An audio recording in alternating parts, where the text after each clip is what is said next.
Journal de bord numéro 3, compte rendu des dernières fouilles. Les sites de fouilles se faisant rares dans mon secteur, et les prochaines expéditions ne sont pas prévues avant quelques temps, j'ai donc pas grand chose à présenter, du coup je vais pouvoir prendre mon temps, et on va commencer comme d'hab par les figurines en loose, le tout venant. Pour les figurines ça va être simple, j'ai tout trouvé en un seul lot, dans cette boîte. Il y a de tout, mais principalement de la figurine transformable, du coup je vais pas toutes les transformer en vidéo, même si j'adore ça. Mais je vous ai fait une sélection qui passera en même temps que la vidéo. Je commence avec un Batman nageur, plongeur, homme grenouille. Il manque le tuba, on voit qu'il y a un trou en dessous pour y insérer un tuba. Je connaissais pas cette gamme là, même si comme je l'avais déjà dit auparavant, je suis pas fan de tout ce qui est dérivé Batman, moi j'aime bien le classique. Celui-là était plutôt sympathique une fois encore, mais donc du coup je l'ai pris. En Transformers pur et dur, on a ce genre de véhicule. Issu de je ne sais plus trop quel film, le troisième il me semble, soit la face cachée, de la Lune, soit, oui je crois que c'est celui-là, soit le 2, voilà 2 ou 3 de toute façon.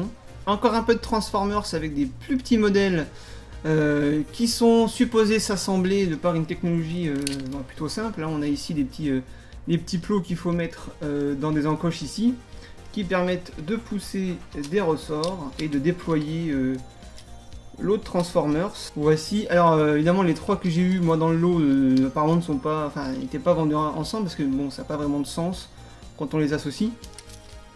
Mais je connaissais pas ce mécanisme à ressort. Ici un dernier qui s'ouvre par le dessus quand on pousse.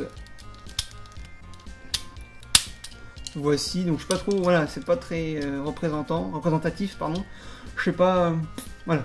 Sinon, à part, on a cette petite figurine, donc Power Rangers, alors je crois que c'est Wild Force, quelque chose comme ça, ou Animal quelque chose, une saison que je ne connais pas, moi de toute façon, par les 2-3 premières, je suis pas allé bien loin, il manque quelque chose à ce bras-là. Pour continuer dans le Power Rangers, on a ici donc le SPD, je sais plus, encore une autre saison de Power Rangers que je ne connais pas par cœur.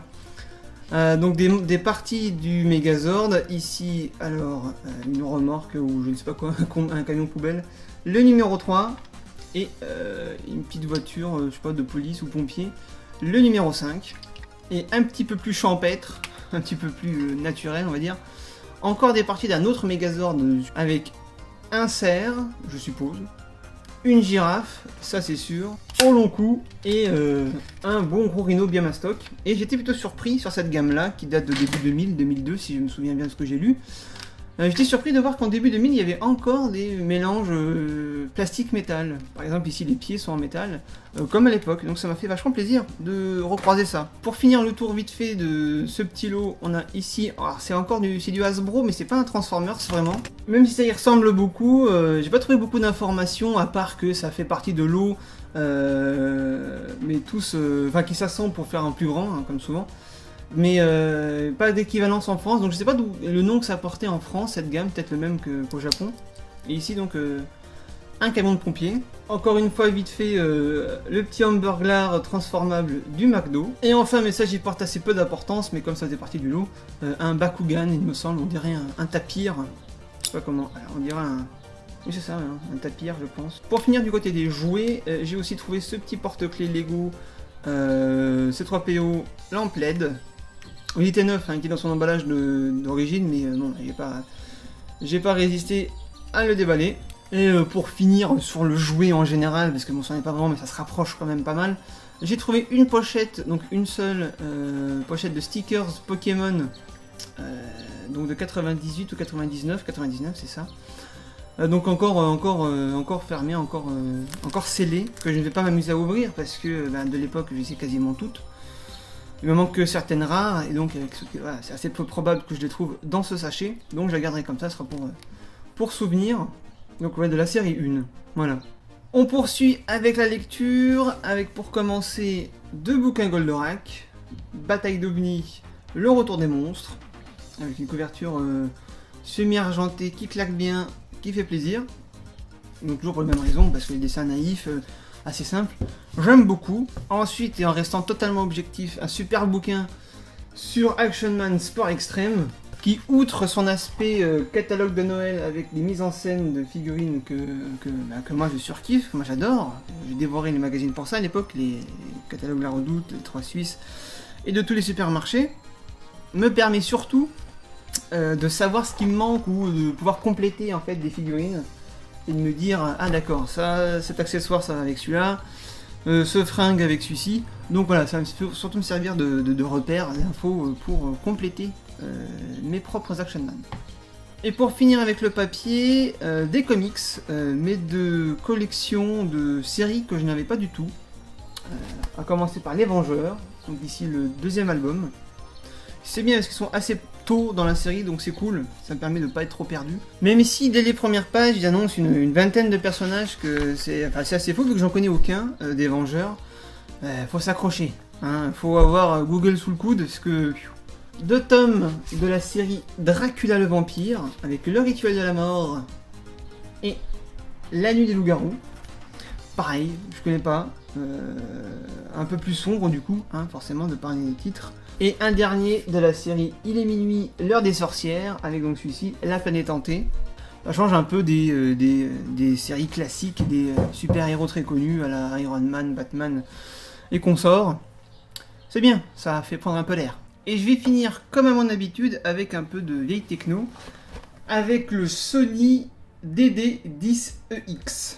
Alors, qu'est-ce que cette machine, petite minute Wikipédia, vu qu'on ne peut pas tout retenir de la tête non plus. Il s'agit en fait tout simplement d'un lecteur d'e-book, de livres électroniques, donc un peu l'ancêtre des liseuses, mais avec un format bien particulier, le Data Discman. Le premier modèle datant de 85, celui-ci étant sorti en 92-93.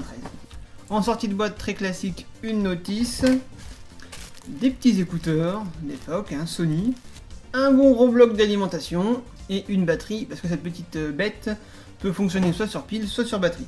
Voilà, donc on l'ouvre grâce à la tirette. Hop.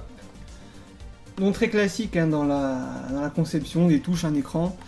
Si on fait le tour, on a vite fait donc une prise pour le casque, une prise pour l'alimentation, réglage du contraste, plein de boutons pour ouvrir, allumer, machin. Et donc pour glisser ce qui va nous intéresser à l'intérieur, une tirette ici, et en dessous, une lentille quoi. Vu que ça lit des CD, mais pas de n'importe quel type de CD. Voici. Donc ça ressemble vachement à une disquette, mais c'est bien indiqué. Compact disque, si je mets pas le doigt dessus, ce sera mieux. Ils sont juste rangés dans ce qui s'appelle un caddie. Donc voilà, le CD est à l'intérieur, donc c'est un petit format. Et donc ce Discman, parce que c'en est un, il y a aussi les CD de musique, malheureusement du même format, du coup j'ai pas pu essayer parce que j'en avais pas des 8 cm. Donc on y va, on y glisse le CD et on allume. Le souci c'est que du coup, comme c'est un écran cristaux liquide en nuance de gris, quoi, on n'y a pas grand chose. Mais comme Sony fait toujours d'excellents produits, ils ont prévu une sortie vidéo, pardon. Donc du coup, si tout se passe bien, c'est tout de suite plus clair. Donc vous pouvez voir qu'il s'agit de la disquette Dictionnaire Hachette. Avec donc je suis désolé, mon retour il est vers le bas, donc du coup je serai comme ça, hein, j'ai pas le choix. Donc ici vous avez voilà, le dictionnaire classique. Francophonie, néologisme, correspondance, information pratique, atlas, et à propos de ce disque, donc voilà, la navigation est très simple hein, avec les flèches. Moi ce qui m'intéresse le plus, c'est l'atlas. On va aller faire un tour du côté de notre beau pays. Dommage que j'ai pas de fond vert à ma taille, sinon j'aurais presque pu vous faire la météo. Voilà, et du côté de là où j'habite, hein, au plus proche. Voilà, et après donc, vous avez des informations sur un peu tout. Donc c'est vachement cool. Et aussi de petites choses... rigolote, utile, il y a quand même si on le voit un petit peu, un rétroéclairage qui reste assez anecdotique en pleine lumière, mais bon, pour le soir, ça devait être pas mal. Donc voilà, ça faisait partie d'une des 2 disquettes que j'ai eu avec, et l'autre c'était un traducteur français, anglais, allemand, italien, espagnol. Donc c'est plutôt pas mal en cette période estivale, pour pouvoir communiquer avec les touristes. Voilà, c'était tout de mon côté, je vous dis à plus pour d'autres trouvailles.